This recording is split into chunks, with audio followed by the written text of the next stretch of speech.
kita mungkin sedang menyaksikan akhir dari negara Israel. Menurut Anda, apakah sebuah negara kecil dengan penduduk hanya sekitar 3 juta orang bisa bertahan kalau dia diserang secara serentak oleh 11 negara sekaligus? Kemarin kita sempat bahas tentang perang 6 hari di mana Israel dikepung. Kali ini kita akan bahas perang yang namanya Yom Kippur. Ngomong-ngomong, konten ini tidak bahas tentang agama. Ini murni cerita sejarah tentang sebuah perang besar yang mengubah jalannya sejarah di Timur Tengah. Supaya nanti dari kisah ini kita bisa belajar tentang keteguhan, keberanian, dan bagaimana situasi yang hampir menjadi akhir bisa berubah menjadi kemenangan. Sekali lagi, ini bukan konten tentang agama. Mari kita kembali ke tanggal 6 Oktober 1973. Hari itu adalah hari Yom Kippur, salah satu hari paling kudus bagi bangsa Yahudi. Semua orang Israel berpuasa, kota-kota juga sunyi, tentara pun kebanyakan sedang libur, bahkan radio dan televisi itu berhenti siaran, seolah-olah Israel sedang menahan nafasnya mereka. Dan tiba-tiba, tepat saat sunyi itu, bom pertama jatuh di Sinai. Sangat-sangat mengejutkan. Serangan mendadak itu dimulai oleh pasukan tentara Mesir. Lebih dari 600.000 tentara Mesir dengan dukungan 2.000 tank dan hampir 1.000 pesawat tempur. Dia seberangi terusan Suez, masuk ke dalam daerah Israel menggunakan jembatan ponton. Mereka menghantam garis pertahanan Bar-Lev. Itu adalah benteng pertahanan Israel yang dari dulu dianggap tak tertembus. Israel sangat terkejut. Dan belum habis keterkejutan itu, tiba-tiba dari utara, kalau Mesir dari selatan, ini dari utara, 140.000 pasukan Suriah dengan 1.400 tank, ratusan artileri, dia menyerbu dataran tinggi Golan. Uniknya, Mesir dan Suriah tidak sendirian. Mereka mendapatkan dukungan, baik secara dana ataupun pasukan dari 9 negara Arab lainnya.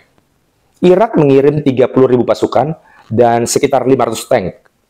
Ada lagi Arab Saudi, Kuwait, dan Maroko mengirim pasukan, juga mengirim bantuan dalam bentuk finansial. Ada lagi Libya, Aljazair, mereka kirim jet-jet tempur untuk mengebom atau menghancurkan negara Israel. Bahkan Sudan, negara di Afrika, mengirim batalion infanteri. Jadi, kalau dijumlahkan lebih dari 850.000 pasukan mengepung Israel, yang pada saat itu hanya memiliki sekitar 400.000 tentara, itu pun sudah termasuk cadangan, dan mereka sama sekali belum siap, khususnya di hari pertama, yang adalah hari raya Yom Kippur tersebut. Di hari pertama itu, terjadi sesuatu yang sangat membuat bangsa Israel menderita, seperti sebuah neraka, karena dalam 48 jam pertama, garis pertahanan Bar-Lev yang tadinya dianggap tidak mungkin ditembus, runtuh. 500 tank Israel hancur di selatan oleh pasukan Mesir. Di utara, tank-tank Suriah bahkan hampir mencapai Danau Tiberias. Israel berada di ambang kehancuran. Dan ini mungkin akan menjadi akhir bagi negara Israel. Di titik ini kita harus mengenal seorang yang bernama Moshe Dayan, seorang menteri pertahanan Israel yang legendaris, dengan penutup mata hitam khas yang membuatnya dijuluki sebagai prajurit berpenutup mata. Ia yang memimpin kemenangan besar di Perang 6 Hari yang berlangsung di tahun 1967. Namun kali ini, Moshe Dayan hampir putus asa. Dia bisa menang di tahun 67, tapi kali ini dia benar-benar bingung. Dalam rapat kabinet, ia berkata dengan suara yang bergetar, kita mungkin sedang menyaksikan akhir dari negara Israel. Seorang pemimpin yang tadinya menjadi pahlawan di tahun 67, tapi di tahun 73 dia pun seperti kehilangan harapan. Bayangkan, orang sekuat Moshe Dayan pun merasa harapan itu sudah hilang. Sudah seperti tidak lagi ada jalan keluar. Tetapi pada saat itu, negara Israel dipimpin oleh seorang Perdana Menteri yang luar biasa, namanya Golda Meir. Golda bukan tentara. Ia seorang Perdana Menteri, nenek berusia 75 tahun, rambutnya putih, disanggul sederhana, tetapi tekadnya luar biasa. Ia tidak memilih untuk menyerah. Ia panggil semua pasukan cadangan, mobilisasi penuh dilakukan, warga sipil langsung menuju kepada barak militer, industri pun dialihkan untuk produksi massal amunisi untuk menyiapkan serangan. Golda Meir juga membuat keputusan yang menentukan sejarah. Dia minta bantuan kepada Amerika Serikat. Ia menelpon Presiden Richard Nixon pada saat itu yang memimpin Amerika, dan juga Menteri Luar Negeri namanya Henry Kissinger.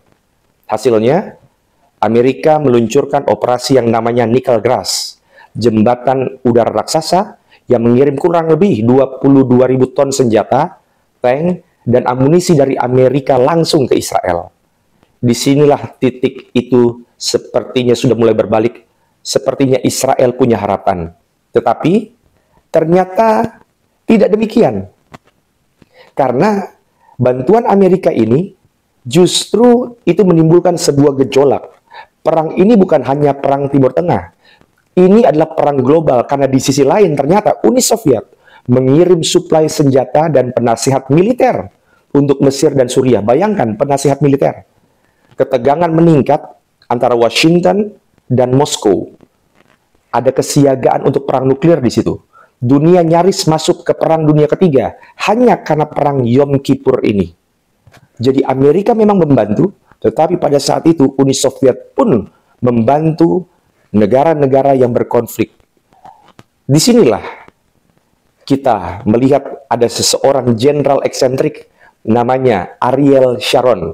Seorang yang keras kepala tapi sangat jenius dalam strategi. Ariel Sharon memimpin manuver paling berani dalam perang ini, bahkan mungkin dalam sejarah. Dia seberangi terusan Suez, dia putari pasukan Mesir, sehingga dia berada di belakang pasukan Mesir, dia putus jalur suplai mereka dan mengepung tentara Mesir ketiga. Ini titik balik perang. Di utara, yang berhadapan dengan Suriah, Israel bukan hanya bertahan, tetapi mendorong Suriah kembali melewati garis demarkasi, bahkan mendekati ibu kota Damaskus. Di selatan, pasukan Mesir terjebak, terputus dari logistik, dan akhirnya mereka juga dipaksa mundur.